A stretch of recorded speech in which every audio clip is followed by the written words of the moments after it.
You are about to experience the Corpse Cast. We would advise any listener who may be ill, pregnant, or of weak constitution to reconsider listening to the show for fear of an onset of health issues related to encountering bouts of pure shock or fright. For those who wish to continue, just remember to avoid fainting. Keep repeating, it's only a podcast. Only a podcast.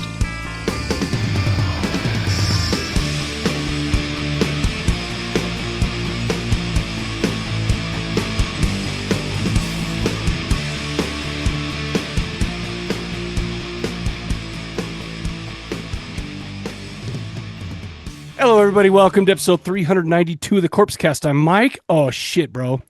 It's been a long time since we recorded, and I forgot to come up with a cool name for you. New Beard Matt. Well, okay, so I was honestly New Beard, not to be confused with Bluebeard. I'll tell you what, though, Matt, I didn't want to bring up the fact that you had a new beard because that implies that there was a time you had no beard. And nobody ever wants to remember the beardless times. Yeah. Okay. The darkest in our lives. I shaved the whole fucking thing. Did I have a beard on the last episode? I can't remember. I think the last one, it was still barely coming back. Okay. Because, yeah, I shaved it after Voldemort left. What? I don't... Who is that? I have no idea. Starts with a V. I mean, I know. Okay. All right. I know. Okay. Oh, that wasn't very smooth at all. I'm glad you got your beard. No, dude. That was as smooth as the wrinkles on my balls, dude. Bro, ooh. Bro, that, you know what? Here's the thing. With podcasts, you got to get them early. You got to say, hey, get their attention and make them want to keep listening. Here's the thing. You just said as smooth as the wrinkles on my balls. Nobody's cutting off now. They're finishing it. Oh. They have no idea. Nobody's getting circumcised now. Look, another thing is, like, I got the Harry Potter audience by talking about Voldemort. Uh-huh. He's not supposed to say that name. Like, now I got to listen more. Right. So, what's going to happen to him? All of them. Okay, so I have to admit something. If you say Voldemort, is something bad supposed to happen? I haven't watched, when I say really watched, I haven't watched any of those but the first one, like 15 years ago or however long it came out, and I was like, this is for kids. I watched the first one, and then I watched, I think it was the third one with Helena Bonham Carter on it, because that was around the time I wanted to,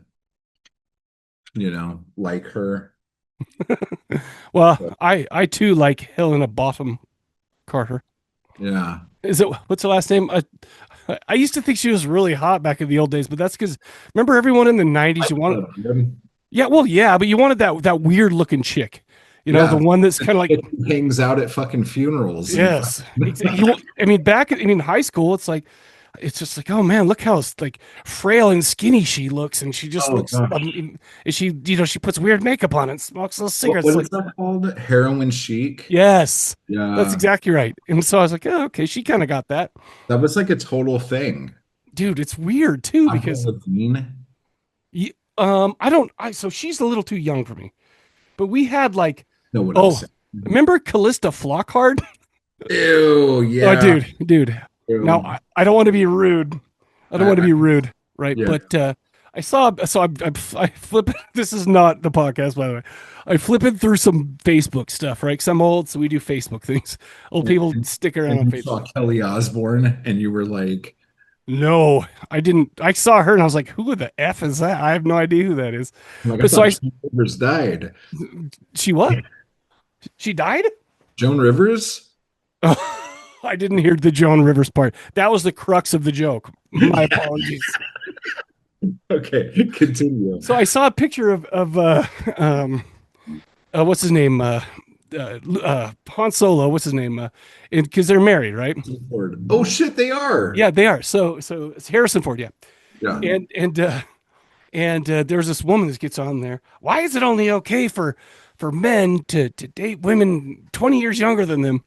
And I said, well, if it's any consolation, she looks like the crypt keeper, so they're probably okay. Because she was just like, oh, and she's 60 too. I mean, I haven't fucking seen her in she's forever. I have she no idea what she she looks looks like. like a skeleton, you know. She looked like that then. Yeah.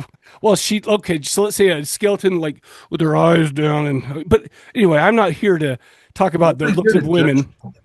Well, I'll actually I just said I'm literally I'm here. I just said that I'm not going to talk about the looks of women while we're doing an episode on Edwige Fenech because that's a lie. I'm totally going to talk about the looks of women. Oh But yeah. anyways, I got a lot of shit for that and a lot of like, oh, you're a sexist, blah blah blah, and I'm like, sweetheart, you haven't even listened to my podcast yet, but let's go.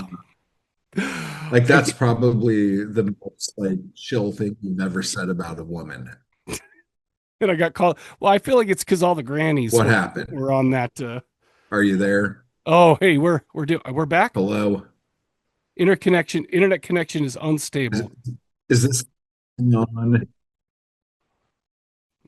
Are you there now? Do we catch up? Yeah, so you basically made the grannies mad, is what Yeah, you're saying? I feel like it was all the Uh, and I kept saying things.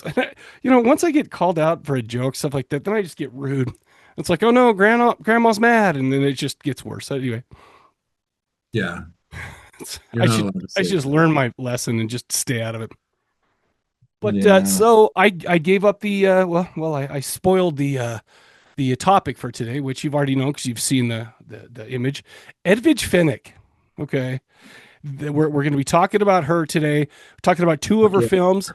She is the queen of Gialli. Sorry. We're going to be talking about Case of the Bloody Iris from 1972 and Strip Nude for Your Killer. And I don't why. So Matthew, Yeah. you chose this topic, Edwige Fenech. Okay. Is Yeah. that how you say it too? By the way, I've heard it That's said how so. I see it. Okay, I've heard it said so many times. Because I think Fennec means fox in Italy. Yeah, makes sense. So, yeah, So, fox. so what was your reasoning behind the topic? Um, I just love looking at her, and I can look at her all the time. She is transcendently beautiful. Extremely, extremely. And like Case of the Bloody Iris is probably the most famous Giallo. I mean, some people might say Strange Vice of Mrs. Ward, Hmm. but I think most people who watch, like, they've all seen that movie. Like, Yeah. that's seen. Strip Nude for Your Killer is, and we'll talk about it when we talk about it, but that's like top two of like my favorite Jolly because of how just like ridiculous and over the top and silly Yes. and scary it Yeah. is. You know, There's a ton of stuff in there that I so took much little fun. notes. That it's just like, It's like what? it's seriously one of the funnest movies ever. And like Edwige's Jolly like period only lasted for about like 6 years. Hmm. And then after that, she just did a bunch of like sex comedies Hmm. and like TV shows and shit like that. Hmm. And didn't really do a whole lot. But like I feel like between like I know everyone talks about Argento when they talk about Jolly, but I feel like um Edwige and George Hilton are like the face of Hmm. what a Giallo film is Hmm. to like most people who've seen them, Right. you know? So it's just there are very few genres of film where one actor or one actress is like the like poster child for that Yes. entire genre. And it's crazy. You know what's so funny is I've always been totally in love with her, right? But the thing is I don't think gialli are my favorite genre of movie. But I've Uh, seen so many because of her. Well, in Argento, stuff like that too.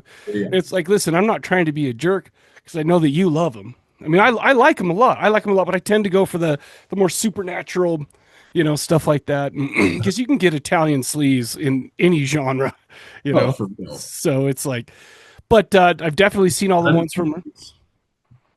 Okay, I need Yeah. so I talked about this on a YouTube video I made. I can't remember which one it was. Maybe it was oh shoot, I can't even remember what it's called. It's the one where Rosalba Neri has the Ring of the Nibelungen, and uh, yeah, okay, Yeah. okay, yeah.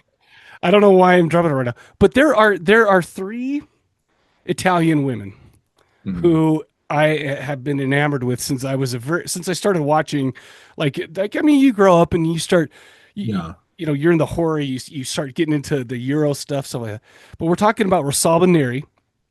Okay, she is the first lady. I think she was born in let's see, oh, it was called uh not Lady Frankenstein. I thought I had Devil's Wedding Night. Sorry. Uh-huh. So she was Rosalba Neri was born in 1939, right? And then I feel like she kind of handed off the most wonderful, beautiful Italian woman to Edwige Fenech because she was born in 1948. So there's that little bit of Good talk. generation, and then the final one is Monica Bellucci. Now Monica Bellucci isn't she doesn't she didn't have the kind of the same. She did more French films, in fact, because she Yeah. was married to what's his name. Oh my gosh, Vincent Vince Cassell. Vincent Cassell. She was married to him, and she did movies like some of the like Irreversible Mhm. and Doberman, stuff like that. So she doesn't have kind of the same cred as these other two. But I'll tell you what, seeing her as one of Dracula's brides in Bram Stoker's Dracula, oh my gosh, immediately. But so those are three. And by the way, Edwige, if I had to choose out of those three, all whatever, it'd be Edwige. I love her so much. Problem is that's where my Italian crushes stop, because if they get younger than you, then you're just a creepy old man. So I'm gonna stop there, whatever. But I will say I will crush on any Italian woman over 30. okay, yeah. Oh, I So mean, sure, but I mean, I I'll mean that put that out there. there's I would think, what about Alexandra Daddario? Is she That's an Italian name, but I think she was born here. I'm sorry. What about Anthony Soprano? Who's this girl you're talking about? Alexandra Daddario. She was in the cop show with Woody Harrelson and all right, all right, all right. Matthew McConaughey, Detective? True Detective. I saw her boobies in that, and I was like, bro. Who was she on that? I don't know exactly. I just saw that one episode. You just watched that one episode to see it? She was in that one Texas Chainsaw Massacre like remake or sequel where she goes, "Do your thing, cuz." Oh, I remember that. No, I don't remember what she looks like, but I remember thinking it's a good thing she's cute Yes, because this is kind of hard to watch. yes, yes. But I don't Even even. Jessica I think Biel she in was that born too. here. I don't think she's even like from Yeah. Italy or anything like that. But the Didario. If you have a vowel at the end of your name, maybe you're Italian. Am I right? Mhm. Well, that was a good rabbit trail. That was some good podcasting right By the way, there. I like that you called it a rabbit trail, not a Yeah. rabbit hole, because all the women in these had quite the trail of glory because they are Oh, Italian. I And, love Happy Trails. Yeah. and I was going to say, I know the Meat Castle loves that shit. So, Dude, like I cannot wait to start talking about this no, stuff.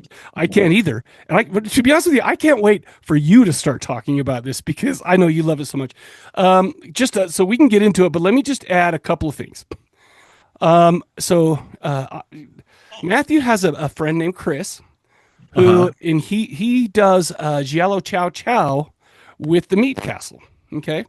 So Matt cheats on me from time to time to go do this, and they talk about Gialli.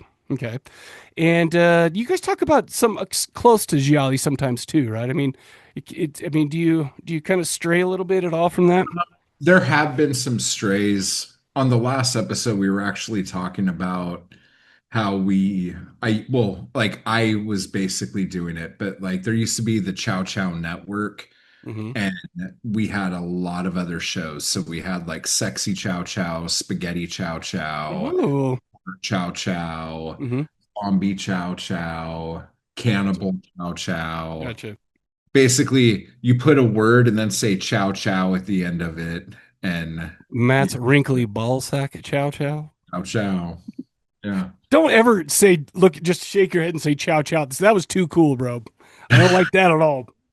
But But yeah, okay, so you Chris, can play now and then. gotcha. Okay, so Chris and Matt do that, and he has one of the potentially most valuable websites of all time. So I think that I don't know. So I personally really dig into like like the facts of movies, like factoids, this, that, trivia, stuff like that. I love it. Like I think it's great. And so Chris has put together, and I've mentioned this before on my show or on my podcast, or not, sorry, not my YouTube channel, and on the podcast before here. But he put together a site called the Giallo Score at thegialloscore.com. And as far as I'm concerned, it's the end all be all for a Gialli movie. It's like he has gone through and been so thorough. Like in basically what he does is he goes through and he scores a Giallo film based on its trappings. Okay, for instance, so I'll go real quick. Let's see. So there's staples. It has Italian director, you get 10 points. Hidden identity person, 10 points. Classic period, 1970, 1975, 5 points. Blah blah blah, all this stuff, right? And so he's gone down and gone through these movies, and now that is dedication and that is love for it, right? So whenever I talk about Gialli, as it were, Yeah. I always go to that, and we're going to be talking about that today. We're going to be talking about the scores of these as well. However, and he knows Gialli a lot better than I do, and there's no doubt about it. But I maybe next time you talk to him, you can say, "Hey, so I know this guy. He's pretty nice, pretty cool guy. His name's Mike." I want you to say it in that voice too. And let's hear it. I'll say, hey, I know this guy. He's really nice. His name is Mike. Bro, I didn't even you nail it, so I don't even got to go into it. But I wish you would add. There's a few things I'd like to add. Okay, cold opens. Both of these movies just freaking start. Boom, cold opens. Jazzy bass heavy score. Boom. Okay. Voyeuristic shots, first person shots, stuff like that. I think maybe that's baked into what he's talking about. Yeah, yeah. The red paint blood. Oh, Kind of like that. paint, fucking yeah. Like and the high class quote unquote artistic nudity shows, like rich people strip club, like artists strip clubs, Oh right? my God, dude. So two of the bars in okay. Okay, just continue. No, and that's really all except for outside of lots of raping. So there you go, and it's Yeah. all that stuff. So, but no, I just say maybe we should add that. But listen, I wouldn't want to go through and do that all again. But I will just say, He's actually trying to figure out three new things that he wants to add to it. But in order to do that, he has to go back and rescore all the movies. He yes, does this every once in a while. he just And itches. He gets the itch. the other thing he does when he does this is that he doesn't want the scores to ever go above 100. He wants 100 to be like the Right, top you can get. So right. then he like goes back And and has to rework the entire thing. dude, does he like have a formula? Did he write like a program or something, or is he just I mean, going I guarantee you there's like a program that he like has for it, like because code for it. because the thing is I would be like, okay, well, here's this, let's give it X amount of weight for this, whatever. Yeah. Because going through every one of these and having to just, oh, that would be a pain. One thing that he can add to is a lot of them take place amongst the European, like, what do you call it? Like, kind of the, like, I don't know, not like the aristocracy, but like rich people with too much time on their hands and too much Yeah. money, stuff like Uh-huh. that. It's, Well, I mean, here's the thing. Like the thing about these films, and I think this is one of the reasons why I like them so much. But one of the things about these films is that international air travel that was affordable for the masses Hmm. didn't really super start until the late 60s. Okay. So having like the international jet set, like Right. that was Okay. like a whole term. Like that was like, are you a part of the jet set? Like, are you like Okay. gonna be like flying and going to places and Uh-huh. seeing it's like, wow, cool, man. Right. And like all of the because like I know that's like a point in the score too, and like people who are in the arts of some kind. Yes, like they're always have some kick-ass job, like Yeah. fashion model They're photographer. either they're either a reporter, a Yes. model, a photographer, a writer, a Right. filmmaker. There's not Um, some plumber. It's no, that's it's never like a fucking like plumber or a fucking like electrician or right. like somebody who does a lot of coding and has to speak with people in China all the time. Oh yeah, I don't. You know? Who would that be? Never anything like that. Trust me, I know. But like but that was like such a thing at the time Hmm. that people were aspiring to be like. So Hmm. when you were able to go to a movie and see people, because most of these movies didn't play in big towns, they Hmm. played shitholes. So like in these little like poverty ridden towns. Hmm. So you go there and you see these people doing the things that you would love to Well, do. and they're all dressed so cool, and they're all hanging out with these Fucking beautiful people. fashion, dude. Yeah, oh, I knew you would love that. And they Oh my cool ass God. apartments. And Oh, remember the club? They showed the there's I can't remember which movie is it? It was they go to a club and they turn on the club like the police go in the next day and yeah. they you see the I'm just like holy that's That's, cool. that's yeah, Queso Bloody Iris. And that Yeah. club's been in like three different movies. Well, I see why. It has like those things that come down from the ceiling He's and either shit. doing 6'7" or he's doing his wrinkly balls. Sorry. I got to keep people engaged. Got to keep people engaged. Sorry, Matthew. Yeah, no, it's just it's amazing. And like the whole like mid-century modern, like that whole idea, like in the 50s, like, and the best way I could ever describe this is Disneyland, Yeah. because like at Disneyland you have Tomorrowland, and Tomorrowland was what like 1950s America expected the future to be like. But Right. that future that they're expecting should have already happened. It's like right now. Right. Right. You Right. know what I'm saying? So like when you go to Tomorrowland at Disneyland and you see all this shit, that's like what like Jolly, like most of their shit look like. Their phones look different. Yes. Their fucking lamps look different. Their fucking everything, but it would be in these places that still had sinks from like 1920. Right. So it's like this weird thing, but like the couches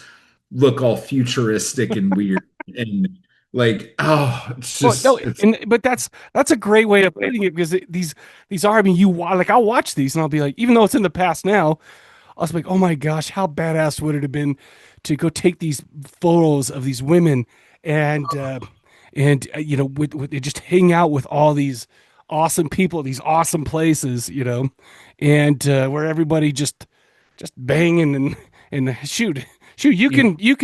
people wrestle or like, people have like lesbian makeout I sessions. cannot wait to talk about this. How am I bleeding? What did I do? I don't know, but tell I you what got we'll do. all excited. I cut myself. Well, it's because you're very passionate. That you Very the passionate. passion came through. Let's play Yeah. the trailer for the case of Bloody Iris, and to come back to talk about it.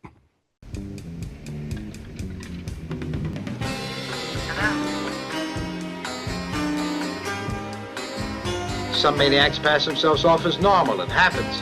Who's to say Andrea Barter isn't a maniac? A girl can get murdered for no motive at all. Believe me, Commissioner, Andrea didn't do it. Yes, What motive yes, I did know. he People who are there claim he definitely did it.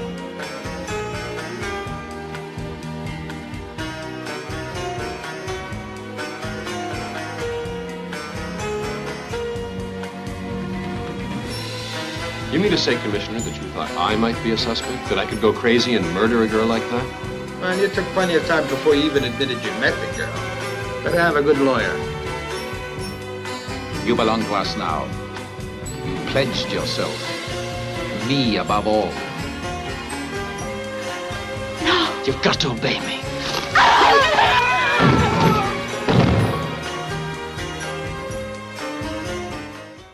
No, it's like the fucking, like, what do you call them? The red herring. The red hair. I was gonna say the red herring films are so ridiculous. It's like, They made up a whole sex cult for that. Okay. All right, you ready? yeah, that's what I'm saying. Like, they made up a whole sex cult to throw you off for the first 27 minutes of a movie. Okay, let's get back. I'm leaving that in because, by the way, that's good stuff. So Yeah. people are going to be like, and just so you know, people, I know that I'm doing this. That's what I say to my girl all the time. I go, I'm leaving this in because it's good stuff. Another call out to Matt's ballsack. We love it. Man, Yeah. I'm too old to be talking like that, but I still laugh at it. Okay. No, you should. Okay. Most Listen, people do. disgusting jokes and like fart humor, stuff like that. Listen, it's going to happen. Like you're going to fart, right? And if you choose not to laugh at it, you're just doing yourself a disservice. Okay. That's my Live a take on it. little. Have Yeah. some fun. You're gonna have to smell it anyway. Well, You might as have well- some whimsy, enjoy funny things. Okay. Yes. Have a handful of lotus flowers and orchids, and Yes. Just- In a dream booby sequence. I love that. yeah, Speak- get a kaleidoscope and look at me when I go like this.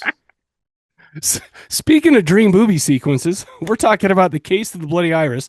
So, yeah, we're already back. They know that.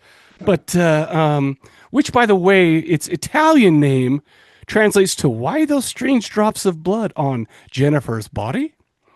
And it's a question, so I like that. It's a very awkward way of saying things. They do have some wild names, though, and that's something Giallo just have some like. It's like, did you see the guy down the road who happened to have 27 eggs? It's just like the Next to weird. that black cat. Bro, come on. So, okay, so years 1972, IMDb 6.4, directed by Giuliano Carnameo. I can speak with an Italian accent because my people come from Germany, and we were on the same side in World War II. Is that a good reason to be able to speak? There's a part of me that thinks there was another war where you guys weren't on the same side, so it might be. Okay, maybe you should just chill out on that. Okay. All right. So, okay. 32 directorial credits, lots of Italian things that sound awesome, but I think this is the only one I'm familiar with. Do you know him or the writer Ernesto Gastaldi? Are you familiar with either of those? Ernesto Gastaldi has written a lot of other 123 credits on IMDb. So yeah, he's written more things but I'm pretty sure that the guy who directed this, it was Giuliano Carnameo. does it have like another name in parentheses, or is that the next movie? I could look. No, because next movie's Andrea Bianchi, right? IMDb. Okay. What's it called? Because there was a part of me that thought that this movie was directed by somebody who, like, what's the name that people use in America when they don't want people to know they directed a movie? Oh, like It's everyone uses the same name. What is it? Alan Smithy. It's like Alvin Smithy. Alan. I just said it right a second. Then you said Alvin, and I'm like, oh, it's Alan Smithy. Yeah. No, there's some fucking Giallo. I can't remember what it was. I thought it was this one where the guy directed its name is Ascot. Something Ascot. Well, It might not be this one. Maybe we don't have, maybe in the credits it said Harry Ascot, but they actually only put his real name in the credit in IMDb. So now that it's like a wonderful film. Yes. Yeah. Well, I don't know why you would do that to this one, and I'm not even joking around. Yeah, it's all right. It's all right. You know. So Go continue. ahead. I was just say this starred Edwige Fenech, is Jennifer Langsbury, George Hilton, of course, the He's like one of the most handsome dudes in these movies. Like it's like, I'm friends with him on Facebook. oh yeah, I bet he's still like handsome, like Silver Fox. He is. Last I checked. It's probably like 100 though. So He, my bad. somebody died. I don't fucking know. Paola Quattrini is Marilyn Ricci. Annabella Oh. Incontrera is Sheila Isaacs. So my problem is I don't know who any of these people are. Okay, so Sheila is Mhm. the daughter of the violin player. Okay, Annabella Incontrera. Yeah, the other girl you said is the girl with all the awesome one-liners that's her roommate. Oh, Marilyn Ricci. Yeah, I love the roommate. Yeah, she's awesome. Yeah, she's cool. Yeah. She's fucking ridiculous. Dude, can I tell you something? And I maybe this is a little bit of a I don't know. Maybe I shouldn't even say this, but it's like sometimes when I watch a movie, I don't like pick up their names. I don't know what's the deal. I'll just be like watching, and Yeah. then after a while they'll be like, so and so did this, and I'm like, oh man, I don't even know who so and so is. Yeah. Yeah. Turns Oh, out it's like one of the most famous people or one of the biggest characters in the movie. like for me, it's like if you don't have like if the first scene that you're in doesn't open up with you at a desk with like a name placard on it, I don't know what the fuck your name And is. screw Asian movies because it's like so and so did what? Who? I don't even know if that's a boy or a girl's name, man. It's like Yeah. I have no idea. Yeah, I hear you. Trust me, like I said, I work with a lot of people from Hong Kong, and it's like Yeah. I have they do us a favor. They come up with American names, so it's like It's so weird how they do that. the funny thing is, so I'll be like, oh, okay, so it's Chelsea. Okay. Now I'll go try to message her on Slack or something like that. But I search for Chelsea. She's not there because her name is Queen Kong Gong. You know, Yeah. it's like there's no anyway. Sorry, little side note there. So Yeah. No, I totally get you. I get you. good. I'm glad that's not just me. But No, 'cause there's people here who like I meet them and they're like, "Oh, hi, I'm Cindy," and I'm like, "Oh, cool." And then we be talking. She's like, "Well, my name's not Cindy. It's really fucking blah." But Queen like Kong Jing. Yeah. when I moved here, like I, No, but to be honest with you though, it's kind of like it's. I mean, I wouldn't do that for them. You know, yeah. it's like that's. I mean, that's very considerate of them. But it's like cool. And they're like, God, every time we go on Slack, there's like 15 fucking mics. How do I know who I'm supposed to talk to? Well, because it's the big bald one. It's a big bald close up head. Yeah, that's me. Yeah. But all right, Matthew, you know what time it is. Let's bust down that plot. Okay, so this movie opens up with some super hot chick dressed to the nines in typical Italian fashion of the day, getting into a fucking payphone to Hell call yeah. and someone gets on the phone and it's a woman's voice and she's like, "Yeah, sugar honey, come on up." And she's like, "Okay." So she goes into the elevator. A bunch of people, By the way, if you guys are listening to this and not watching this, immediately go to YouTube because if you look into Matt's eyes right now, you're transcendently beautiful. I mean, you're doing the look that like the lady picking up the. I was like, that was crazy. Good job. yeah. So she gets in the elevator Yeah. and this building's fucking tall. Jeez, Okay. yes. So like 30 fucking people get in the elevator, push every fucking button, right? Yeah. So this chick, she's going to the top because she's like hanging out with rich motherfuckers. Yeah. But it's taking forever because like it keeps starting and stopping and starting and stopping. And then somebody in a dark jacket walks in the elevator and pushes through all these people. And then once a bunch of people get out of the elevator, he like while he's in the elevator, he's putting on these like yellow surgical gloves, and then he Yes. puts out a scalpel. Everyone's out of the elevator, and he's like chloroform, and he starts fucking gutting this chick in the Yes. elevator. And Yes. then he gets out of the elevator 4 floors from the top, pushes the top floor or pushes some other fucking buttons. I don't know what the fuck he's doing, and he gets off the elevator. Uh-huh. It goes up. Now, on the top floor, there's this other girl whose name is like Mitzi or something. I don't know her name. She's an exotic dancer. Okay. Hell yeah. Melvin, or like, what's her name, Mike? Let's see. Okay, so we got.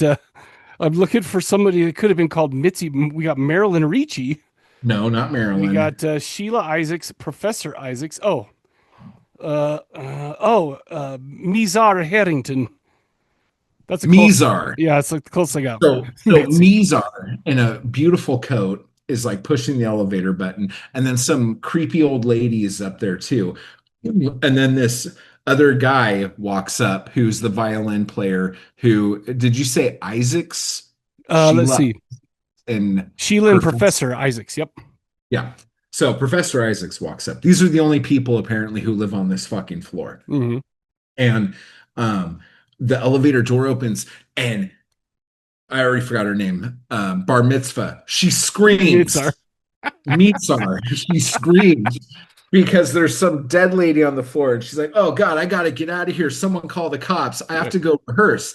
But her rehearsal is like, what we find out is she's like a stripper Yes. at the gentleman's club that's like a membership, and instead of just stripping, she has guys wrestle her for 3 minutes. Dude, yes. And if you could beat her in 3 minutes, if you could beat her in 3 minutes, you got 3 minutes. And you could do anything you want with her, but you have to do it in front of all these fucking people because rich people are weird and gross. Well, that's their high class strip club thing. Yeah. And by the way, I would never take her up on that, because either you get your ass kicked by a girl, or you beat up a girl, and now you're a piece of shit for beating up a girl. So what? I would not even try. I don't know. I think I would like try to do some soft wrestling and just get kicked around a bunch. You're just like, I'm into it. Yeah, I don't know. I'm not going to catch her. I'm not going to run. I've been drinking all night. Yeah, good point. So anyway, while this is going on, what's his name? George Hilton. I think his name is Andrea Antinori. Okay, so Andrea. Okay, he goes to this modeling place and starts talking to a very stereotypical 1970s Woody Allen looking gay man. Right. Okay. Mm-hmm. Who's wearing like oh my gosh, those like dashiki shirts or something. I have no idea what that is, but I'm glad I'm glad I don't. I just passed the test, I guess. Okay, so Andre is like, I really need somebody to sell my apartments, you know? And Woody Allen's like, dude, like this black girl is definitely here. And the black girl's the fighting one. We did mention that. She was in Torso, if you've seen Torso. Yeah, Mizar. The problematic part of this film, okay, is that the way they talk about a black woman is absolutely out of control. The things yes. Okay, and the more you watch this, the more like oh my God, do you remember the whole like diatribe that the detective went on for a while? Dude, it's like, yeah, like remember how I was like, we were talking about the stuff, and I'm like, you're like, don't say that one thing, and it was like, oh, and then what didn't say the one thing. I'm not going to say anything that he said on this show. That's wild. I'm just like, bro, 100 times worse. Yes. It is like really, really bad. So anyway, but I don't know, because when I first saw it, I'm like, okay, so the gay guy says that, so it's okay. And it's like, no, this is Italian culture in 1972. Okay. Like, this is just what everybody fucking said. That's crazy. And you're just like, oh my God. Okay, anyway.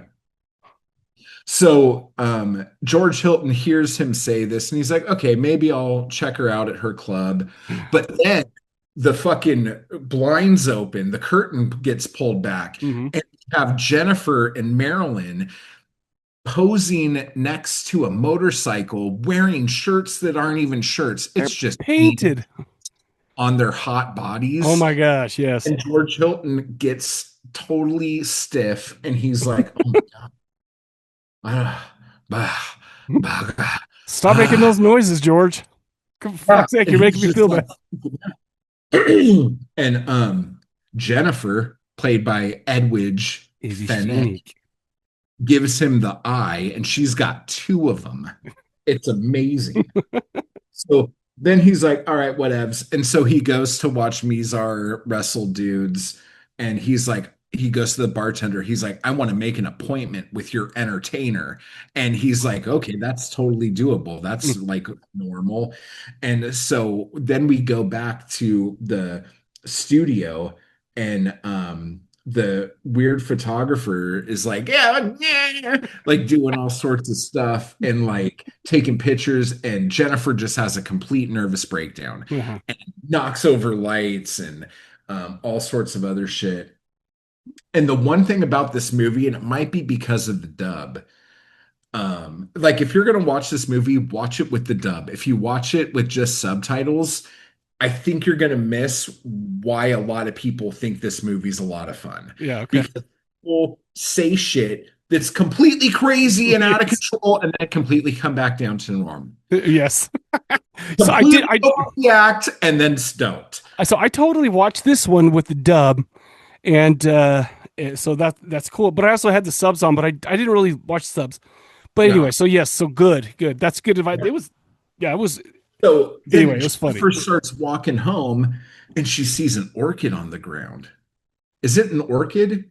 It's got to be It's an an iris. orchid. It's an iris. Wait, what's this called?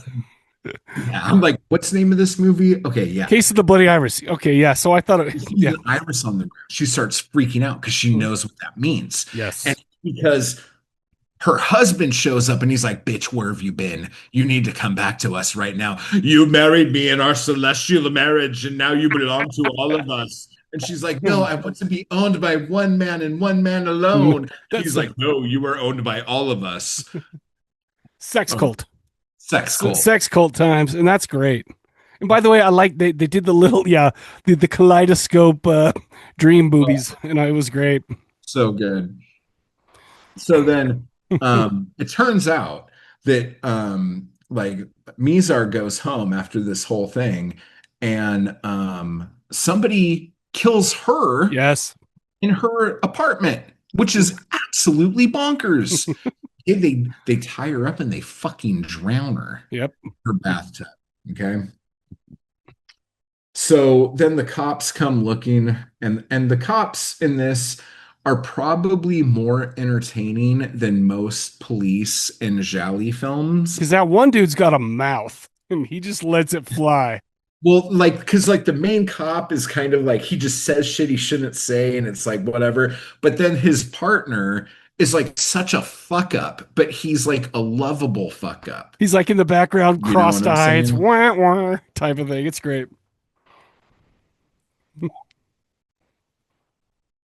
So now that an apartment has opened up, George Hilton, because he owns this building apparently, Huh. is like, hey, why don't you two move into this apartment now that this chick's dead?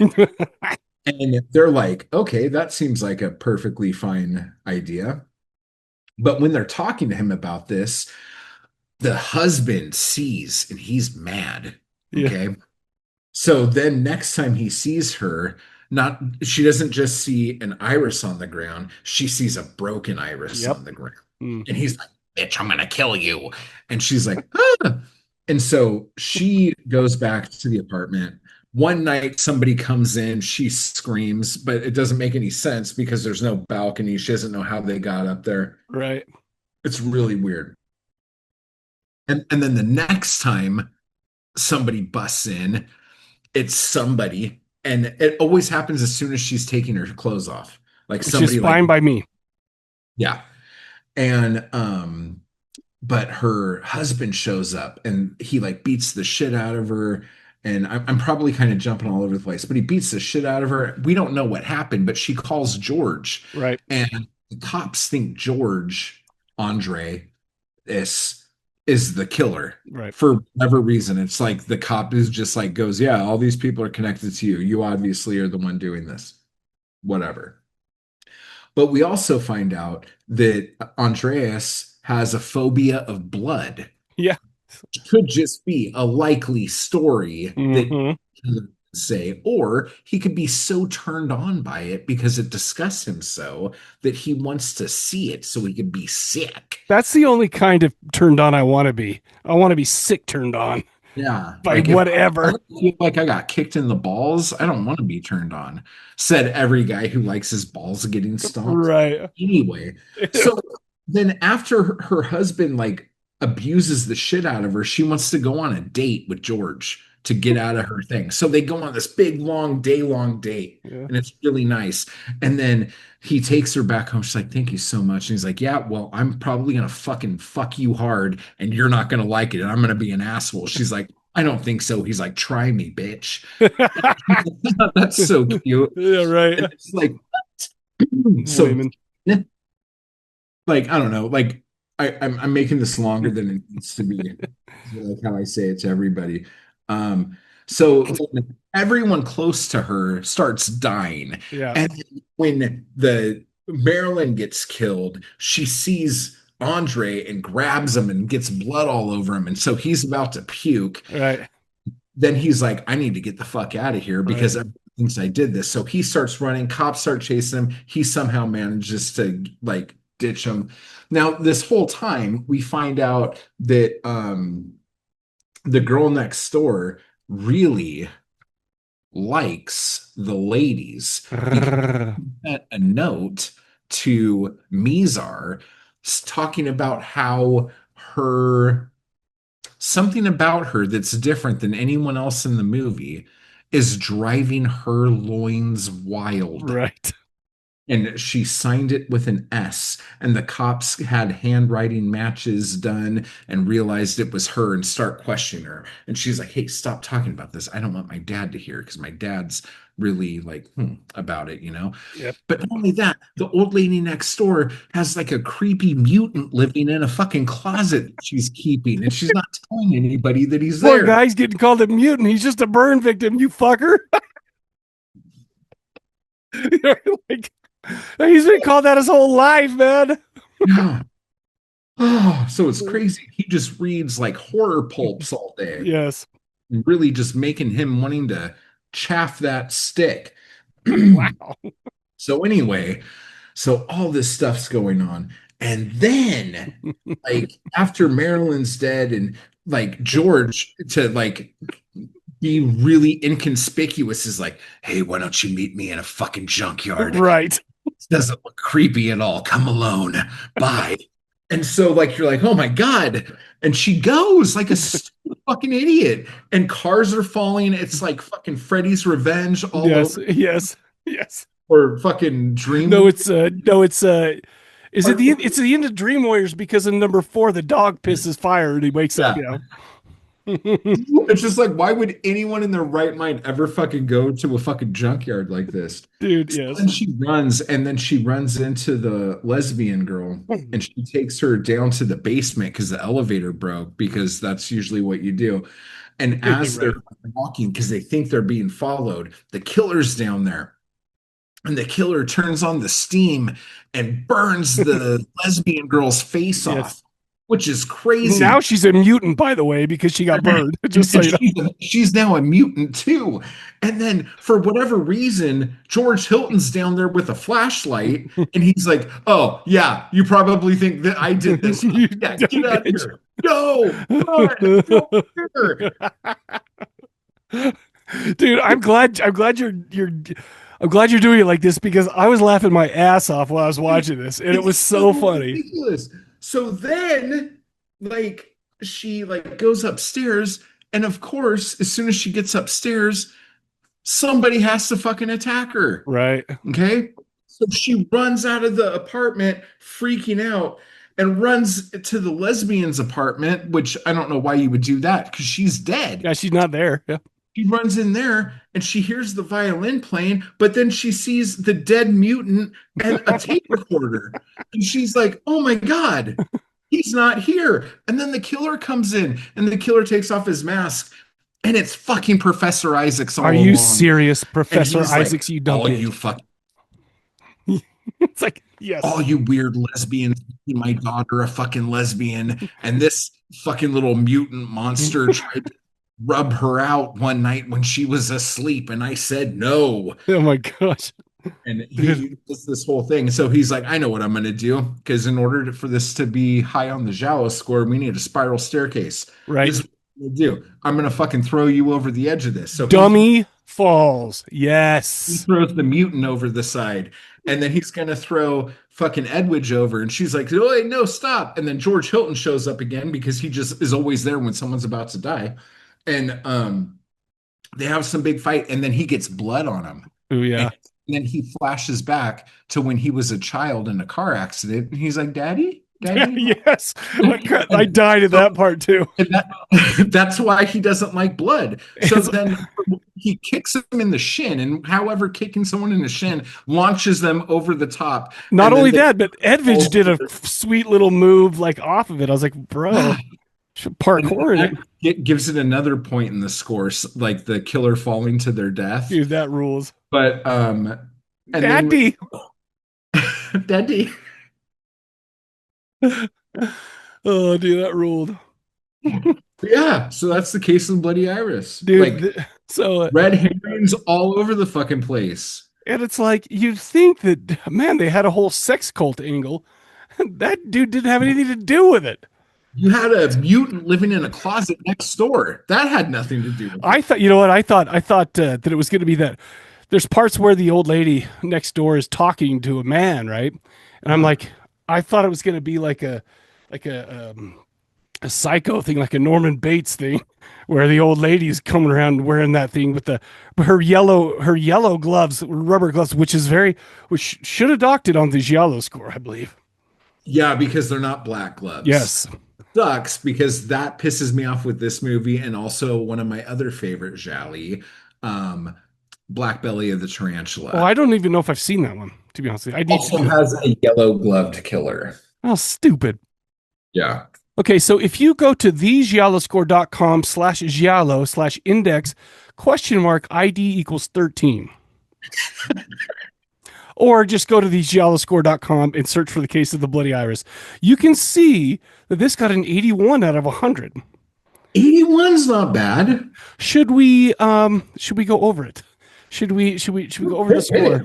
Hit it. Italian director Ted. These are so he has them broken down into different ones. He has like different weights for different types of things, like the staples. Italian director 10. Hidden identity 10. You obviously the old man has identity hidden. Classic period 1970-75. She only got a 5, or he only got a 5 on this one, but maybe it's out of 5 because this was 72. Yeah. Psychological trauma revenge. Daddy. I kind of Yeah. even though it was because all the hot chicks were turning his daughter to lesbian. Accidental death suicide 10. Body count above 3. Flashback revelation. Daddy. I hope I never say that after this episode. Because if it's not in this context and we make like an off the cuff joke like that, people are going to think we are fucked up. Okay. Italian location, mistaken identity. Morricone Nicolai Ortolani. Score, nude scene, greater than 1. Boom, suspects, greater than or equal to 3. Urban location, it was in Milan. Bathtub murder, chase scene, city map, death from falling, gay lesbian, J&B. J&B was in there. Peeping Tom, yep. Fine arts, of course, it's all about the rich people shit with these movies. Prove innocence, yep. And spiral stairs. That is the end up with 81 out of 100. 45 out of 60 on the staples, 26 out of 30 on the standards. Signatures, 10 out of 10. Thank you so much, Chris. Can you believe this guy went and did this shit? It's like, I love it. Like, I feel like I have a secret little thing. Like, if somebody's going to ask me about a Giallo, I wouldn't even say, I'd just be like, pull this up on my phone and be like, hey, listen, I bet you didn't know that this, and this, you know. Oh. Anyway, that rules. No, this one was, I have to admit, this one, I was laughing. I was in a great mood. I'm watching. I'm just like, what the holy shit. Like, my favorite, I think one of my unsung heroes of this movie was the roommate. She just kept talking shit all over. Making fun, like fucking, like coming out of the bathtub covered in bubbles, fucking it's like, faking her death. Like, it's like, what are you thinking, you dumb bitch? You're faking your death right now? This is not the time. It's like, you just like, her jokes are just like ridiculous. And no one would laugh. And she'd be like, okay, whatever. I thought it was funny, or some shit like that. It was like, I thought it was, oh, that was so great. Like, I don't know. I mean, obviously, a lot of the stuff that's in this are in a lot of other kind of Italian Euro sleaze, horror, all that stuff, right? But this is I come to the Gialli every once in a while, and every time I'm just like tickled. I'm like, oh man, this is great. Like I'd seen both of these, but it'd been a long time, and I remember Strip Nude a lot better. Yeah, the fashion in this is so good though, dude. Like everyone looks like $1,000,000. Even though like there's one like the end of the movie, she's wearing like a fucking orange velour turtleneck long sleeve with like a green crushed velvet vest. You're like, what the fuck are you doing matching like that? Like it was some Bro, great. But other than that, like that black suit with the fat orange tie, that's like one of my favorite outfits she's ever had on, dude. I had to Google velour. The what?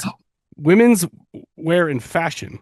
Oh yeah. A size inclusive, small to 4XL, It's like brand fashion. Jumpsuits and corsets? it's like kind of fuzzy. It's like it's a Is it suede that you can wash. Oh, okay. So it's not the outfit, it's the okay. Fabric. Material. Gotcha. Yeah, so I didn't know. I don't know. I'm not very stylish, as you can There's tell. an episode of Seinfeld where George was mad that they didn't make velour sweatsuits with velour on the inside because it feels so good to touch that you just want it on your body. You know what? And I'm kind of glad knowing that George's weird nipples never got that touch from inside velour. It's like, bro, take your shirt off. Oh, why is what's wrong with it? I think they were just not hairy compared to. Uh-oh. Anyway. Are you taking a leak? We just going? What are we doing? You know what I'm going to do? We're going to pause it here and we're going to show the trailer. I feel like I've lost creep just for a second. So I'm going to go ahead and we're going to play a trailer right here. And we'll be right back to talk about Strip Nude for Your Killer.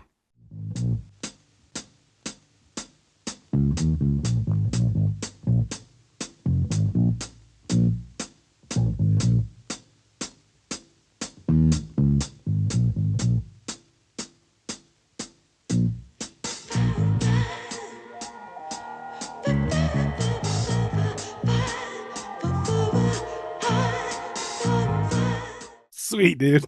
yeah. I remember we're back, and I wanted to get back real quick because I wanted to keep that jazzy bass line into the show. So I like how it's in your head and you're dancing without Back even. in the old Chow Chow episodes, when I used to edit the episodes, I would like underlay the episode with the soundtrack from the movie. That's not And a bad idea, but I'm never going to do it. yeah, see, it's a lot of work. Yeah. It is. Would take me forever. But a lot of these movies would only have one theme, Oh, and they dear. would just play it at different speeds and different pitches Uh-huh. through the movie. So, like, Case of the Bloody Iris only has like one song, Yes. the whole fucking thing. Strip Nude basically only has that first. Bum, bum, bum. Yeah. I love it. Oh Yeah, my so we're God. talking about Strip Nude for Your Killer. And so now that you're all aware with the Giallo score, what was that one? Got 81? Yeah. This one got 83, but let's talk about why it is more of a pure Giallo than Case of the Bloody Iris. Let's see, we got 1975, 5.6. Andrea Bianchi, dude loves his sleaze. The first movie I ever saw of his, actually, no, the first movie I saw of his was Burial Ground because I heard some man-child bit a titty off his mom while drinking the milky. But so he's done What the Peeper Saw, Cry of a Prostitute, L'amore e la bestia. You know what that means? I love the monster. Love of the beast. Yeah, probably the same. But I think the first movie, well, my favorite movie, the early on I saw, was kind of a wild and very sexy one called Malabimba, which means evil woman or some shit. Oh my God, I want to see it. It's hot. I can't remember if it's it's about this young woman who gets naked a lot. Okay, that's all I remember. Anyway, I like it. it was written by a guy named Massimo Felizzate, but Felicati. But it turns out he wrote the whole thing, right? But he's like, Yeah. you know what? I want to deflect my role in this, and I don't want to have to bear the full weight of the responsibility for writing Strip Nude for Your Killer. So he gave Andrea Bianchi like a little bit of credit for it. So he didn't have to take the full weight for responsibility, which is funny because what's wrong? This movie is written beautifully. Well, I This think it's like it is the like one quintessential of my Giallo. favorite fucking. Yes, it's like, So dude, you like literally. I mean, maybe he was. I don't know. This was the quintessential Giallo. Okay. So, like, I was about to go into the Giallo score, but we'll wait till later. This movie starred Edwige Fenech as Magna Cortis, which sounds a lot like Magna Carta, but okay. We're just gonna go past that. I just thought that was a little. I don't know why I brought that up, you idiot. Nino Castellnuovo as Carlo Gunther. Femi Benusi as Lucia Cerezer. Salvi Stubbing as Patrizia. Leah Amanda's Giselle Mayer as Amanda. Franco, I don't know why I keep going because I can't even. It's like I don't know who's who again, but I don't think it matters. Okay, I think what matters is the story, and that's yeah. gonna be Matthew's domain here. So why don't you take it? Full spread bush. Yeah. Okay. What? Yes. That's how we're gonna start this. You know what? That's how we're gonna start this. I'm down. That just got everybody's attention again. This movie this movie starts with a botched abortion Dude. from the POV of the doctor. Dude, can I Okay. mention one thing? Now, a lot of these European movies, You can- Italian, a lot of these movies have tons of bush in them. Tons and tons of bush. But the super bush on that woman was crazy. I don't know how he found the place to do the abortion. Anyway, my bad. Dude, all I'm saying, I was actually a little sad that she shaved for the bikini. Yeah, oh yeah. I bet that was going up to her above her belly button and all the way around to her hips. Oh man, like let that thing go, girl. Oh, Literally was like you remember how like basketball players in the 90s had like the black guy flat tops, you know? And it was just thick and like 2 inches tall. That's what it was. That's what it was. yeah, it looked like the soft part of a Velcro strip on your old Velcro shoes. It's like Dominique Wilkins, around 1992. Yeah, beautiful. Anyway, she dies. Okay. And the doctor panics and gets on the phone because I'm assuming in Italy in 1975, abortions were not legal because I don't know why else this would have happened like Right. this. Yep. Yeah. Yep. Well, So- it says illegal abortion, but it's like, was it all? Are they all illegal? I have no idea. So Yeah, I don't know what the law over there is. Very Catholic, so I'm assuming frowned upon. Sure. So he gets on the phone, and the person on the other end of the phone is like, "What are you talking about?" He's like, "You need to come get her and help me take her and put her in her house. She died of cardiac arrest." I tried to save her by barely squeezing this thing to blow air into her, and she just didn't wake up. So I guess she's dead. He didn't even make it airtight. It's Just like it's one of those things oh. that go over the nose. But he went like this, but it came out the bottom of it. It wasn't Yeah. even airtight. It's like that time when I was a kid, they put that laughing gas on me, right? But it wasn't airtight. And then all of a sudden she bumped it. It was airtight, and she turned it up so high that I was dead. Make it airtight, you dumb bitch. Okay, anyway. That's why it was illegal, because he sucks at being a doctor. Well, yeah, when he pulled that stick out, it was covered in blood. Well, He yeah. like probably stabbed her in the heart Oh my- going up. He's like, "Wow, you did that wrong, buddy." Anyway, so we don't see who it is who's helping him place her into a bathtub, but he turns on the faucet, and we're just gonna let the cops find her like this in an overflowing bathtub. Right. The idea of the faucet pouring is going to be the sign that you're about to get fucking killed. Yep. So, next scene, we have this hot chick in a bikini walking by a pool, and all these dudes are like saying horrible things to her, like, "Hey, mommy, I want to put something in you." And I thought that was very tasteful and like very nice to her. They were complimenting her on her beauty. yeah, and in complimenting her, talking about the things they wanted to do to her. Yes. Okay. Yeah. Sure. Very complimentary. Very. So Carlo is like, I have the coolest bathing suit out of anybody here, so I'm gonna get up and follow her. Okay. Yeah. I swear on everyone's life, if I could find this bathing suit, I would buy it and wear it every day this summer. Oh no. It looks amazing, and he's in his weird little checkered Speedo things. Uh, so he's like, "Oh, I'm going to start taking pictures of her." So he's just following her, taking pictures of her, and she's acting like whatever. Right. And she goes to a bar, and this hotel is fucking beautiful. Yeah. Like, Of I just course. want to fucking. Yes. He sits down. He's like, "Yeah, I'm a photographer. Harper's Bazaar and fucking Vogue and Elle. So if you want a job, like maybe we should go fuck somewhere real quick." Yes. Other girl's like, "Carlo, I came down here for you." And he's like, "Bitch, shut up. I'm never trying to have sex with somebody." And she's like, "Fine." And so he's like, he takes her into the sauna and he's like, "You're gonna have to take your clothes off now." And she's like, "Why?" And he's like, "Well, a lot of girls started their career by taking their panties off." And she's like, "Oh, that makes perfect sense." And he's like, "Look, I'll take mine off too, and we'll naked." And she's like, "Wait, don't take yours off. What if someone comes in?" He's like, "That'll just be exciting." And he's That's like, the "Oh, oldest trick in the book. yeah, my camera's not working. I guess we're just gonna have to fuck." Yeah. And then the girl comes back and she's like, "Carlo, what are you doing?" And he's like, "Shut the door, bitch. I'm having sex." And she's like, "Oh, Dude, okay." by the way, you missed the funniest part of that whole first scene.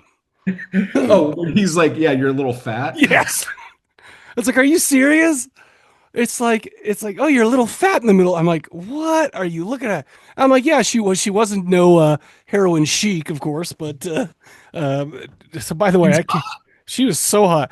And I'm just thinking to myself, maybe that's what curvy's supposed to be, not like whatever. But this girl though, oh my gosh. Anyway, I just wanted to point out the differences I think in between. Maybe it's the year, maybe it's the culture. Anyway, but there we go. Okay, and we're stuck again, ladies and gentlemen. We're gonna wait for Matthew to come back. My apologies to everyone. The problem is I'm just gonna have You're to leave. like this. Dude, Oh, you are too. you're kind of balloons happening. What? Am I working now? Yeah, you seem to be working now, but I was just apologizing to the people because they're like, "Yeah, I'm not gonna, I can't, I'm not gonna go through and edit this out. It sucks, I just bear with us because you're just gonna have to wait through this part." You gotta edit out the first 20 minutes of what we talked about. Yeah, but I know exactly where that is. It's from zero. Okay, so yeah, I have no idea where we are right now. This is destined to stay in. Yeah. Anyway. Okay. Well, so basically the movie's like 3 minutes long and we've already had our second bush. Yeah, buddy. And we basically also have some dude taint and sack in this too. So that's amazing. Yeah. But a man of his word. A man of his word. Carlo takes Red to the modeling agency, the Albatross modeling agency. That is a terrible name. Yes. Yeah. That's like bad news. It's like, oh, it's like we're the shithole. We're the shithole company. Yeah. So he takes her there and he's like, "Hey, I finally got the model for tomorrow's shoot." And there's some blonde chick in the chair. Okay. Mm-hmm. Now, I need something very fucking clear right here. Okay. Is everyone ready for this? I'm ready. The blonde chick who is in this chair is not the blonde chick that's in the rest of this movie. Are you serious? That needs to be very clear. Oh. Okay. Okay. This blonde chick is like Patrice or some shit like that. The other blonde chick that we see is Doris or something. So it's not even the same character. No, it's a different character. Oh my gosh. Okay, yeah, I didn't catch that. Yeah, that makes this movie very fucking confusing. But Yes. once you know that, Okay. it's like, hey, we need blonde chicks with no eyebrows that look exactly the same. But you don't, because they're not the same person. Right. But they managed to find the two non-eyebrowed blonde women in Italy and put them in the same, Yes. which makes the movie very fucking confusing. Yes. So she's pissed off because Carlo's like, I found the model for tomorrow. And Edwige comes up and she's like, no, the model for tomorrow is this girl. And she's like, no, no, no, it's not going to be, and da, da, da, da, da, whatever. And there's another photographer there who is the like the gay photographer in this movie, Mhm. whose name I can't remember. I can't remember his name. Anyway, so they get then the the guy, the other photographer, goes through and gets this one picture out. Okay, this Mhm. one picture out of the big Yep. and takes it back to his apartment. And then some person in total like crotch rocket motorcycle gear with a Right. helmet Mhm. comes and he's like, oh, hey, what's with the getup? And gives the person this picture. Once they give the person the picture, the person who gets the picture, the motorcycle helmet person, now kills the dude. Yes. Okay. So that's a whole thing. So now we know that someone in that picture, or for whatever reason, that picture is like going to be the clue to solve all of this, What maybe. do all these people in this picture have in common? Well, yeah, it's everyone who works at the Albatross. At the Albatross, including, I think, Edwige. the girl who had the abortion. Oh, Am I yeah, right? yeah, yeah, yeah, yeah, yeah, yeah, yeah, yeah. Yep. Okay. So that's what's going on. So then, like, I don't even know how to do this justice, but basically, this person with the motorcycle helmet that looks just so fucking 80s, like 10 years before that was a thing, Yeah. is killing everyone at this agency. Yep. But there's all sorts of shit. The woman who Man, we were runs having a hard time. the agency. And this is straight out of fucking Blood and Black Lace. There's a guy that owns the agency. Are you there? Yeah, sorry, we're Hello. having a rough time. This is great. So, yes. Oh, yeah, yeah. You know what? Yeah, you're right. We talked about Hakeem Olajuwon's 90s black guy flat top for the okay, yeah, you're right. I'll mix it together somehow. Yeah, so I think you can just start. I think we made it through the redhead banging scene in the sauna. Yeah. Plus people are going to understand. Yeah. They'll understand this. They understand the struggle of independent podcast creators.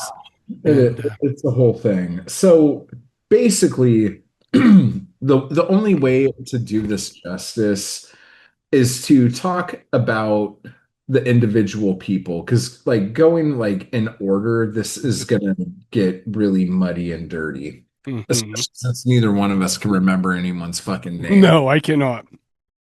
Let's So, make that point though. Make the blonde point. Make sure to bring that up again just in case. oh, okay. So the blonde in the first scene when they're at the Albatross studio Hmm. is not the same blonde that's in the rest of the movie. I think she's in one more scene in Giselle's office when either I think when the cops are there, or I Dude, don't know. You know what? It's weird because I remember that scene too, because I remember thinking she has a giant forehead, number one.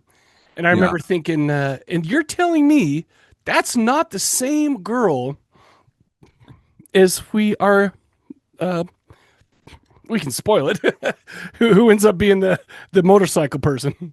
No, the first girl is the motorcycle person. Well, okay. The blonde girl who's in the rest of the movie, who the So you're husband saying out to the she was in restaurant. one scene, nothing, and then boom, she's the killer. Yeah. I swear they were the same girl. Okay. Yeah, which is funny because if that's not the case, then they're revealing the killer to you as someone we've never met before. And Yes. that's ridiculous. Why? And I remember thinking, wait, you're telling me that this lady is the sister? Okay. Well, okay. I mean, okay, I guess. Okay, cool. But it wasn't even her. Okay. Mind blown. Do you see what I'm saying? Because Yes. that girl's dead. The Doris girl got killed and got her like boob like ripped off. Yes. And okay. I had no idea what's happening. It's like, Yeah. okay. I was like, okay, this is Italian. Doesn't have to make sense. It just has to be stylish and good. Yeah. But it's just hard when the people look almost exactly alike. Yes. Like the killer girl had higher cheekbones too. Like she looked more gaunt. Uh-huh. You know what I'm saying? So I say I can't picture either of them, let alone tell them apart right now in my head. yeah. So that's confusing. But anyway, but like the way, because I was saying like this was taken right out of like Blood and Black Lace, where the guy who owns the modeling agency doesn't actually do any of the work. His wife is the Right. one who actually runs the show. Mm-hmm. And his wife, Giselle, has horrible eye makeup. It makes me crazy. Every time I see it, I want to like punch her in the face. Wow. It's like no one should ever, like, she's the only person in the history of forever that has ever done that with eyeliner. Like, Brother, do that. you know, I'm gonna have to take your word for it. I don't know, man. I don't notice things like that like you do. Nobody ever wants their eyes to look like they're falling off their face. Like that's no one's ever like, you know what's hot? Like Sloth? ridiculously droopy sloth eyes. Yeah. Okay, yeah. Like no one would ever say that. And she's like, that's the look I'm going for. And then I'm gonna put like a ruby on my lip to make it look like a beauty mark. This chick is just a fucking train wreck. Wait. That was a ruby? I thought it Might actually have something there, but in certain scenes she had like different like kept changing a little bit, Yeah. but I'm like, they just and it was messing in this up. different spots Oh my on gosh. She was a bizarre looking woman, so like this just goes back to like this whole movie. There's a lot of this where I'm like, okay, who's paying for this movie to be made? Who's a producer? mhm, And who's sleeping with the producer? right. Because there are a lot of choices in this movie that Yes. I do not understand. So anyway, so Giselle, she also has this thing where she's the person who runs Albatross. Mhm. She's married to a horrible bowling ball. Who actually might be a little tubby in the middle, unlike that the redhead girl. By the way, fuck you, movie, for making me see that guy in tidy whities. Yeah, they were very tight and they kept crawling. It's But like, anyway, so Giselle likes to bang the new girls. sure. So she's just like crazy. And then when she's like banging them, she also likes to beat the shit out of them, to assert her dominance. You mean? And so Tubby, the redhead, who was fucking Carlo in the sauna, she's now scissoring with fucking grandma fucking sloth over here. And she gets mad and just starts beating the shit out of her. And she's like, if you ever fuck Carlo again, I'm gonna gut you like a fucking fish. It's like, what, dude? Yes. She's like, calm down. And she's like, you stay here, don't answer the phone, bitch. I'll be back. So that was like a whole fucking thing. That was funny. But this scene's actually really cool. So she's gonna get killed right now. Mhm. The beautiful redhead girl. What's that, who bummer? was like totally like glazing on when she was sitting in the office because like she had her legs crossed, but her skirt Right. like came up to like her waist, but the slit went Saw up her to red panties. yeah, and she was wearing these sexy ass boots. She was just looking good, dude. Mhm. And she really had it going. Didn't like the wig, but other than that, she was really killing it. Anyway, so the water turns on. She goes and turns the water off, but now the water in the bathroom's on. So she goes to turn that off, but she sees the curtains flowing in the wind.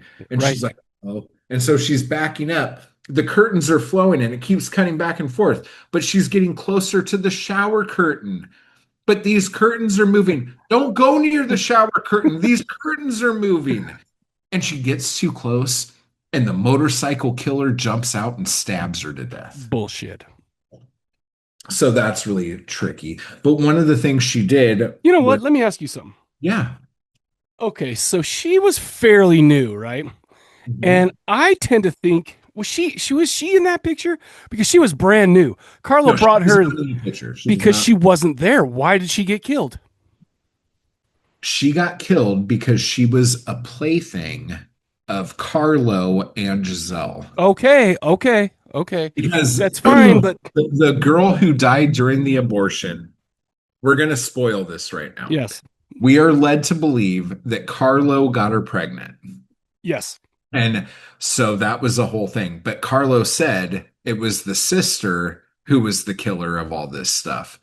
And she had an unhealthy relationship with her sister. Like it wasn't like sisters would be.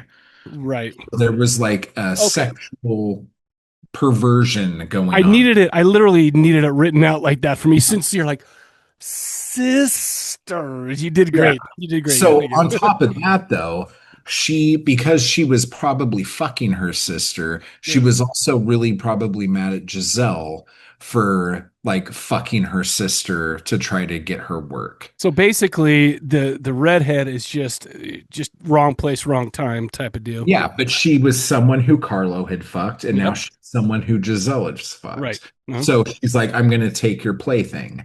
And just like the chick said, she's like, you were supposed to be the last one. I wanted you to suffer. I wanted you to see all these people that you hurt Right. and all this other shit. Because the crazy thing about this movie is Carlo is our hero, but He's also an asshole. he's a fucking Yes. total piece of shit. Because that's what happens after the movie ends and he catches the killer. Edwige is like, hey, well, we don't have to worry about that with me because I'm on the pill. He's like, well, I'm not going to take any chances. I'm going to fuck you in the butt. And you know what? I was going to say that's the last thing. Oh, no, don't you dare. Don't you dare. And then he sticks it in the butt, and Edwige looks at the camera like, "Durr." And I'm like, no. No. It's No, like, but he's a total piece of shit. that's Like, what I'm saying. It's like, when so, he first started talking, when Edwige first started talking to him about what was going on, he starts strangling her. And Yes. this is the thing that we don't understand in America. But in Italy in the 70s, apparently, this is just normal fucking behavior. because Tubby Dude did it too. Tubby Everyone did it hates to the shit thing. And it's like, And wait, you can just do that? so And then he's 10 seconds strangling later, her. you're banging. Yeah, he's strangling her, and he's like, "Don't you fucking bring this up again? Don't you ever say I didn't know her? Don't you do?" And she's like, "Okay, God, let's just look in the newspaper. Fucking relax, dude." And it's like, "Motherfucker, he almost killed you." She's like, "That's fine." Well, and that was, you know how the first movie I was laughing, and I had some good laugh parts on this one too. But when that kept happening, I'm just like, this is the most bizarre shit that I've ever seen. It's like, so fucking it's weird. just crazy. It's like Like SVU stuff. so like the guy who owns the place, whose name I can't remember, the fat guy, he really wants to bang this one blonde model chick. Yeah, and this is the one he beats up a little. So Yeah, and she's like no, and so to get her in the mood, he takes her to some club that has women having sex with each other on hell stage. yeah. And so she doesn't want to have anything to do with him. And then later in the movie, he picks her up. And then this is the greatest thing about these movies. These movies were so fucking guerrilla. He gets her in the car, and then like to just make the movie exciting, they had the driver of the car drive like a maniac through the streets of Italy, Yeah. almost causing a ton of fucking accidents. And they didn't have permits for any of the shit. This guy is just driving like a fucking asshole, almost like killing everybody on the fucking road That's just funny. so they could have an exciting like car thing. Hey, listen, nobody will remember the lives lost that day, but we're gonna remember that cool part of this movie for the rest of our lives. So then he gets her to the house and he's like, I want you. I'm going to do you. Here's a bunch of money. I'm going to fuck you and all this other shit. She's like, no. So he's like, oh, okay. I'm going to take this vase and Yes. smash your fucking face in. Yeah. And she's like, okay, I'll just let you fuck me. And he's like, oh, That's all you had to say. okay. Okay, yeah. And she's like, but get off me. You're fucking up my dress and you're ruining my coat. And he's like, oh, yeah. Yeah, take it off. And so he's like taking off his clothes. And then he gets on top of her. And guess what? He can't do it. Nope. He's not even aroused anymore. It's like, And so he starts crying and calling her mommy. And she's like, it's okay. And they have like a good talk and they're being all nice and sweet. And she's like, okay, I'm just going to get a cab. And he's like, okay, I'm going to fuck my blow up doll. yeah. Gets it out. He's like, you're the only person I could get this dick up. I don't. Okay, so there's so many weird parts to this whole. First of all, the whole evening, but let's just take it from there. Okay, I'm gonna kill you with this vase. No, first of all, I'm gonna give you money. Okay, she's like, no, I don't want the money. I don't want this on my conscience. Whatever, just blah blah. Okay, no, I'm gonna kick the shit out of you with this vase. All right, chill out. That's all you had to say. And then they finally get to do it, and he can't do it. And if that wasn't the worst, he starts blowing up his doll. And I'm just like, okay, so you're telling me I have to look at this guy in his tidy whities blowing up he has this hot chick. Never mind. It doesn't, to me, it didn't compute, but it gave me I was like, it's what I'll never forget that part of this movie. No, totally. And so he's amazing in this. He's blowing up the doll and the water's on and he goes and he turns the water off. But then he hears the bathroom because we're in the same apartment that the last girl got killed in. And he's like, oh. And he does the smart thing. He grabs a knife out of the drawer because he's in the kitchen. Right. Okay. But he's holding his doll and he's holding the knife and the doll's shaking because he's so scared. I'm like, this guy's fucking amazing. This guy, whatever. But do you remember how popular those things were where it was like a mirror that had like Jim Beam or a mirror? Yes, like a ton. There's a ton of those all over the place. Oh gosh, we would win those at the carnivals. There was like an Oklahoma. I kept seeing the Oklahoma one right before the bathroom door. Yeah. But do you remember that when you would go to like the carnival, and, do the thing, and you would get the little Budweiser? I had a Utah Jazz one. It's like, yeah, of course I do. So awesome, dude. I totally remember that. I was like, fuck, and they don't do that no more, man. That would be awesome. Oh shit. Anyway, so he gets fucking killed. He's looking in the bathroom and the killer comes out from the other side. Like twist, and so kills him and stuff. You know what, by the way, good for him for having the courage to show off that hairy back. Guys with hairy backs like me, you started acceptance for us. Oh, Tubby. Yep. We love him. He did a lot of things that he was showing acceptance for. Impotence, tidy whities, blow up doll banging. I mean, this is 1975. This guy's ahead of the curve. This is very progressive. Yeah, very progressive. So then who's the next person who dies? We have the doctor's dead. We find the cops. The photographer's dead. The owner of the agency's dead. The model's dead. Mm-hmm. The girl who just started. So now, while Edwige is hanging out in the fucking lab looking through photos, she hears the phone ring and hears Giselle pick up the phone. And we hear a voice saying, like, you got to give me 10 million lire, meet me at this place. And Giselle was good enough to repeat everything he said. Right, nice. I could hear it. Very and nice. tell Carlo. Because now Carlo and Edwige are fucking, by the way. Right. One part I skipped was Edwige giving him head and like rubbing her body and nipples over his pants as she. Yes. Which was like, here's the thing. What you're going to know about Edwige, and we'll go, why do you like Edwige so much? Especially with her weird little pixie cut. Yeah, I was going to say her haircut. Despite her haircut. Despite her haircut. You see Carlo making out with the redhead in the sauna. And the kissing just looks fake. Yeah, It sure. looks forced. But when Edwige and Carlo start making out, Edwige is a complete professional and she goes to fucking And town. you know what's funny is there's even an IMDb trivia saying that during that scene he got boned up for that part. So she goes down there and she's got this big thing in it. Well, I don't know how big it is. Okay, let's not get ridiculous. But it's like I don't know how you don't, because the way she looks, the way she moves, everything. It's like that's oh my gosh. Well, the other thing that's weird too, that this movie does, that a lot of other movies that she's in does, is that people will be in various states of undress in a scene, and then there's no like transition. It's like she'll be like in a bra and panties, and then the scene's still going, but she doesn't have her bra and panties on anymore, and the guy doesn't have his clothes on anymore. It's just the way Giallo films are cut, like people could carry on conversations over long stretches of a journey, but we only will hear the parts of the conversations that are important. I Right. love the way Giallo films are edited. It's just fucking brilliant. Anyway, so she kisses like a champ, dude. She is just amazing. So she hears this, tells Carlo. Carlo decides that he's going to go, even though he thinks all this shit she's talking is crazy and we should just let this go. He's going to go take a picture of whoever she's meeting up with. He takes pictures, but then Giselle gets killed with her ears getting cut off and stuff because whatever. And then Carlo runs up to her and Giselle says to him, she's like, Carlo, you fucking motherfucker. Rah, rah, rah, rah, rah. Carlo starts running. The Italian cops start chasing. The cops in this movie aren't as good as the cops in the last movie. No. They run into they're like, we have flashlights, but it's dark. We lost him. And then they walk away, and then Carlo's like, and he was just right there, right in front of him. Yes. But then Carlo's running, and the killer's in a car now chasing him, because they're in a motorcycle outfit, so they definitely should be driving a car. Right. So the car is like heading for Carlo. Carlo takes the film out of the camera and puts the film in the trash can in the alley next to the modeling agency, but the car hits him. And because the car hit him in the legs, his head's hurt.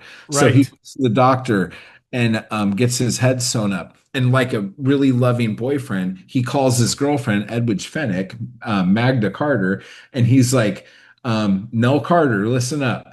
You need to get to the trash can in the alley behind the place because I put some film in there. It's probably going to be dangerous, but hurry the fuck up. Do it now.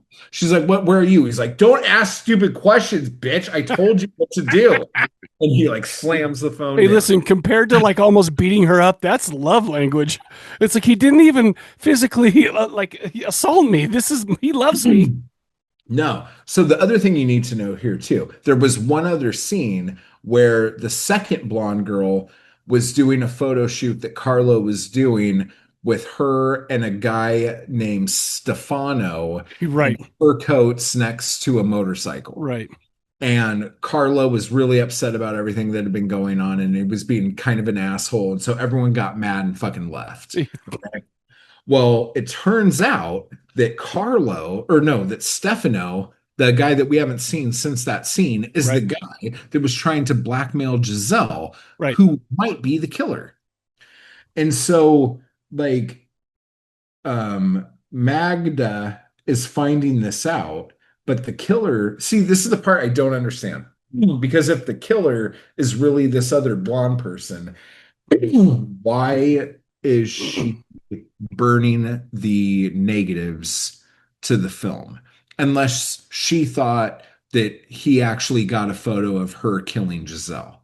That would be my only thought. Okay. That's what I assume. Yeah. But so she comes in and almost kills Edwige, but for whatever reason, her big plan was, I'm going to beat the shit out of Edwige, get her drunk, take her to the other blonde girl's house. And so when Stefano shows up, I'll kill both the blonde chick and the other guy, and then plant the knife in Edwige's hand. Right. Which doesn't make any fucking sense. Seems complex. Yeah.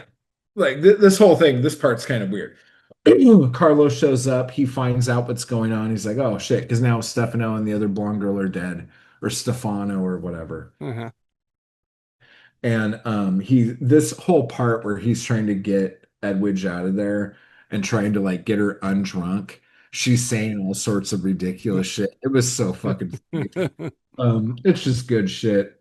And then anyway, so then they know who did it, and like the he doesn't know who did it exactly until he takes the helmet off. But their whole chase scene, and there's this part where they're both on a corner like a fucking Looney Tunes thing. Right, And exactly. like I'm just like, how did you not do that right? And she's wearing a fucking helmet, and he Right. throws her down a flight of concrete stairs, and she somehow dies, even though she had the helmet on. Well, it's funny. I noticed not only that, but I noticed that she kept her head up the whole time. Like the helmet wasn't banging against anything either. She was just like her back was getting hit, her side, stuff like that. But it's like, no head trauma there. Yeah.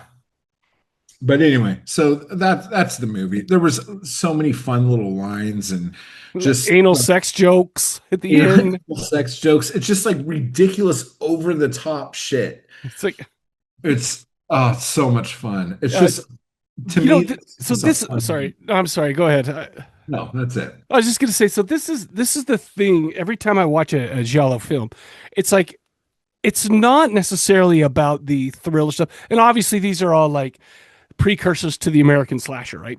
But it's not necessarily, it's not just a murder mystery, right? It's Uh-huh. the weird shit that goes on while you're watching this. And it's like, so every time I watch one, it's like I don't know why I haven't seen Black Billy of the Tarantula stuff like, 'cause I'm sure there's weird shit in that too. Yeah. The look, the feel, but the weird shit that goes on with them talking to each other, things that people think will fly. That's all, I wonder. I wonder if like what was going on with the logic of Italy in the 1970s? Because what in the fuck, man? It's like, how did you think that was going to work? Anyway, long story short, both of these movies are great. This one, I like a little more, but the first one I think was funnier. But also, this one is 2 points higher on the Giallo scale. Which is absolutely crazy because like I probably love this movie way more than most people who like Giallo. Yeah. And like I've been just like a proponent for this film forever. So what would you say out of not including the ones that we've done today, and not including Argento, because I've seen those like Tenebrae. Obviously, Tenebrae is probably. Tenebrae is one of my favorites Well, of his. I was gonna say it's probably my favorite, but it's like calling it's like being a Yankees fan or something like that, right? Yeah. But what would you suggest? What would you say? Hey, because I've seen a bunch, but I don't know which ones I've seen because it's been a long time. Like if you liked Strip Nude, Yeah, I would say Eyeball for sure. I have that one. I haven't seen it. Eyeball is like one of my favorite fucking movies. I'm gonna write It is this so down. fucking good. I might watch that tonight. You're gonna fucking love it, dude. It's so ridiculous. It is so ridiculous. Yeah. I The, absolutely love it. I saw the cover of it, and I'm like, hold, I can't remember what it was. The cover is like an amazing like heavy metal poster. That's what. So yeah, I remember. I'm like shopping online, and I'm like, yeah, for Blu-rays and stuff like that. And I'm like, I've never seen Eyeball, but I'm gonna buy it based on this cover. The first time you're gonna see it is gonna be a Blu-ray. So you're gonna miss that like Yeah. weird square that's like orange. Right. So there's that. So that's like probably like hands down my favorite. Bird with the Crystal Plumage is Right. really good. But like if you like Edwige and that whole thing, Of course I do.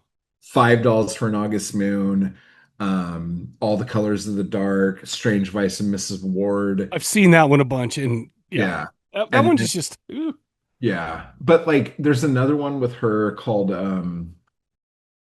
Your Vice is a Locked Room and Only I Have the Key or I something. think I've seen that one too, but it's been a long She time. has a short, she like it's like pixie cut like era, What are you doing, Edwige? and it's like more Baroque Okay. um architecture. It's not like as urban, but like Black Belly the Tarantula is great. Hmm. Um oh Well, that's plenty. I got a yeah, lot to go on. No. I mean, those are like my favorites for sure.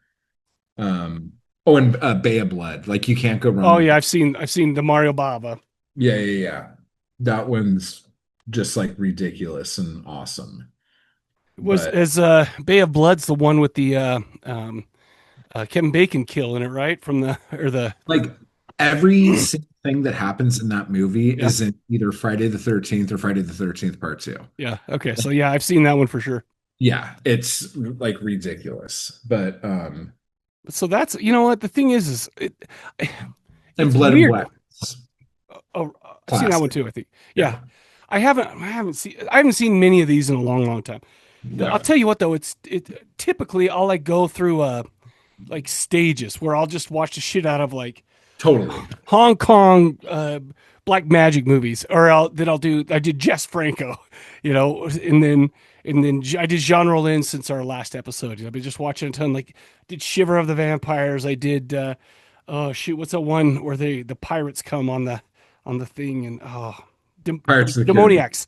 Oh, Yeah, good. It was demoniacs, but a bunch of other stuff like that. And it's like I just need to wait to just. Hey man, I'm feeling like something. It just nail all those because I'll watch 5 movies in a row, not like at one sitting, but like boom. yeah. Cool. You know what I didn't do in the beginning? I didn't Huh. say youtube.com/at Matt Wall. Would you You did. would you guys go there, you assholes? Yeah. Just Go. because I didn't say it in the first place, just go Yeah. there. All right.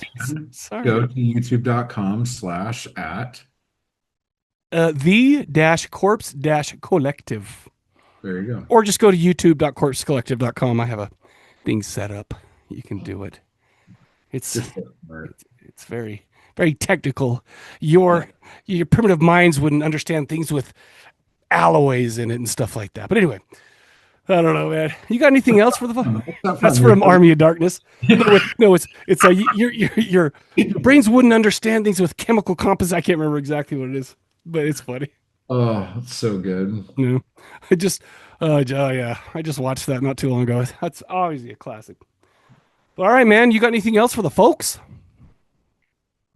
Um, I just really love this stuff, and it's so beautiful. Yeah. Like everything, the music, the fashion, the cars, the fucking everything. I Mhm. just, The high class just non-strip something, clubs.